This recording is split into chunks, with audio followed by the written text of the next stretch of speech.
Assalamualaikum warahmatullahi wabarakatuh. Bismillah walhamdulillah wassalatu wassalamu ala rasulillah Sayyidina Muhammad ibn Abdullah wa ala alihi wa sahbihi wa mawalah, amma ba'du.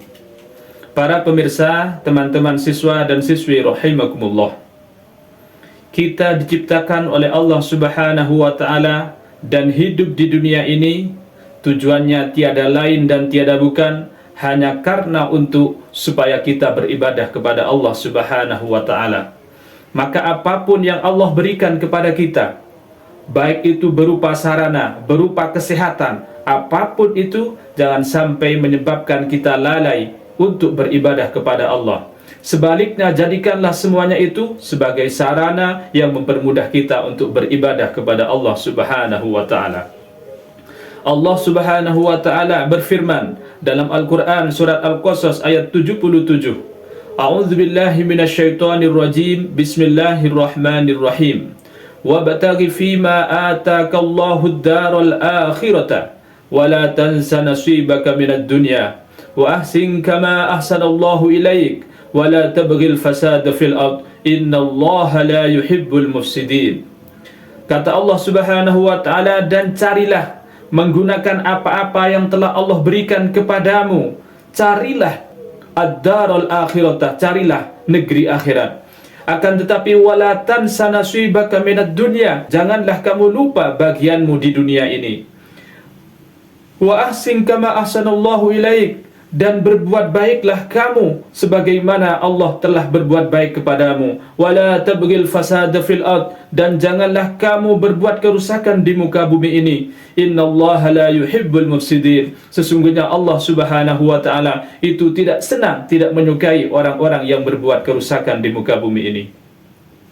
Para pemirsa rahimakumullah, dari ayat ini kita bisa memahami bahwa apapun yang diberikan oleh Allah kepada kita, baik berupa harta ataupun berupa kesehatan, berupa jabatan, berupa kesempatan, semuanya itu harus kita gunakan untuk kebahagiaan kita di negeri akhirat. Jangan sampai kalau misalnya kita dikasih harta oleh Allah subhanahu wa ta'ala, malah harta yang menyebabkan kita masuk neraka. Jangan sampai kita dikasih ilmu oleh Allah subhanahu wa ta'ala, malah ilmu itu menyebabkan kita lupa kepada Allah subhanahu wa ta'ala. Jangan sampai kita dikasih jabatan oleh Allah subhanahu wa ta'ala, malah jabatannya itu yang menyebabkan kita lalai dan bisa masuk neraka karena jabatan itu.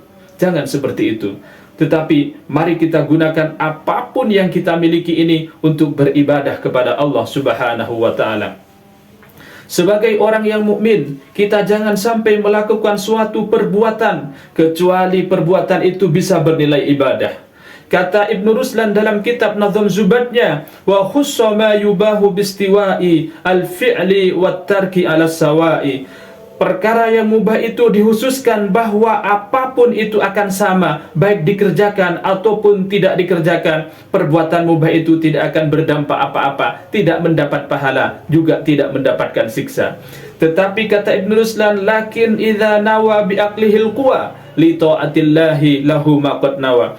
Akan tapi kalau misalnya ada orang, dia makan tujuannya untuk supaya kuat untuk taat kepada Allah subhanahu wa ta'ala, lahu ma qad nawa, maka dia akan mendapatkan pahala apa yang telah ia niatkan.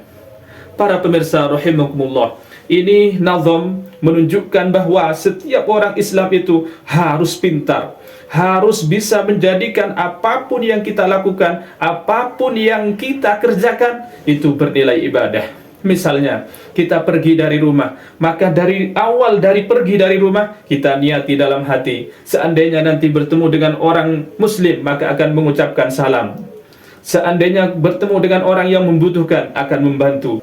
Seandainya menemukan orang yang mengalami kecelakaan maka akan membantu. Maka mulai dari start kamu berangkat dari rumah itu akan bernilai ibadah terus, walaupun seandainya nanti di jalan kita tidak menemukannya. Kemudian pesan ayat tadi juga adalah wa ahsin kama ahsanallahu ilaik. Kita ini diperintahkan oleh Allah Subhanahu wa taala untuk berbuat baik kepada orang lain sebagaimana Allah Subhanahu wa taala berbuat baik kepada kita. Ketika kita berbuat baik, jangan bingung. Jangan bingung takut orang tidak menghargai kebaikan kita. Jangan sampai susah takut orang tidak membalas kebaikan kita.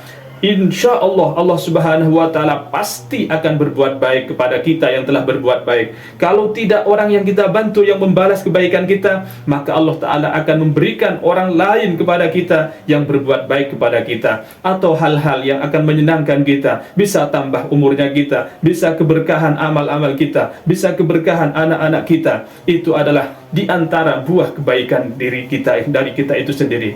Wala tabghil fasada fil ard, dan janganlah kita itu membuat kerusakan di muka bumi. Innallaha la yuhibbul mufsidin. Sesungguhnya Allah Subhanahu wa taala itu tidak senang kepada orang-orang yang berbuat kerusakan.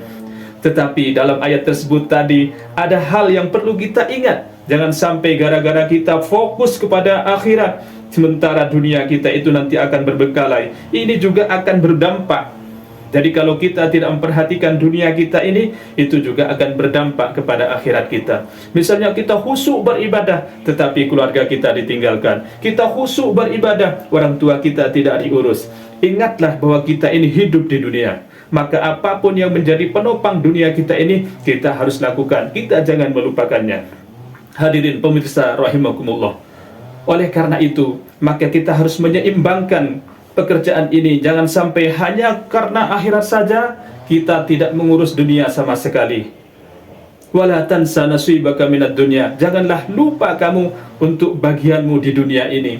Kamu boleh bersenang-senang hanya dalam rangka untuk apa? Untuk supaya nanti ketika ibadah lebih semangat lagi, lebih semangat lagi. Kamu tidak apa-apa mengumpulkan harta kemudian diberikan kepada keluargamu supaya keluarga kamu tenang, dan ketika keluarga kamu itu tenang, maka kamu lebih bisa konsentrasi untuk beribadah kepada Allah Subhanahu wa taala.